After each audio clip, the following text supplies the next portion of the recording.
Ayun o. Punta mo na lang doon. Sige, okay. Noong hapong yon, habang tinataha ko ang kahabaan ng Ligaya Avenue sa Pasig City, mayroon akong nadaanan na isang kuyang mamamblema ng kanyang motor.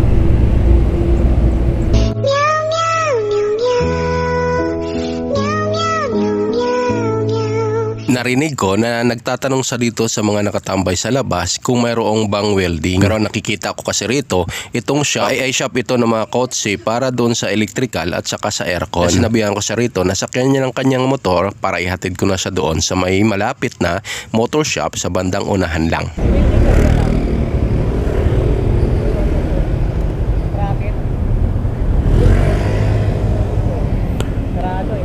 Boss, sakyan mo. Ihatid kita doon sa motorcycle shop.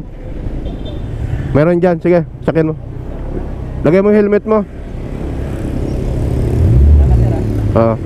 Meron yan dyan eh.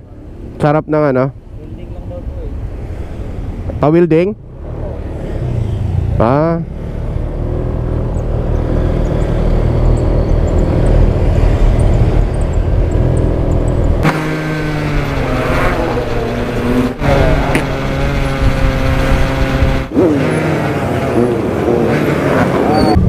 Bakit wala ng lock? Hindi, na ano yung na-advance na yung ano. Welding rin dati yan.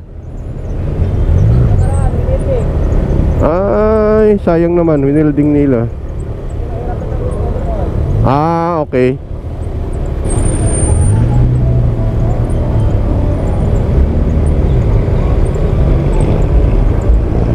Ito pre oh. Ayan oh. Ayan sa kaliwa.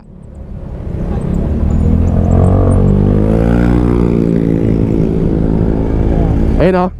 Salamat sir. Punta mo na lang doon. Sige, salamat sir. Sige, okay. Sige.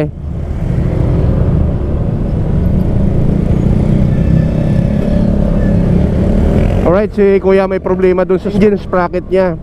So, winelding dati. So, kumalas ang pagka-welding. Grabe naman yon. Yung engine sprocket, hindi na ginawa ng paraan kung di winelding na. Paano kapag kailangan mong magpalit ng sprocket, i-grinder naman tapos i-welding ulit? Wawa naman. So ayun na, iniwan na lang natin doon sa tabi, no? Para tumawid na lang siya doon sa kabila. Nasa bandang kaliwa kasi yung ano eh, yung motorcycle shop. Baka magawa ng paraan doon, i-welding ulit. Alright, so sana maayos.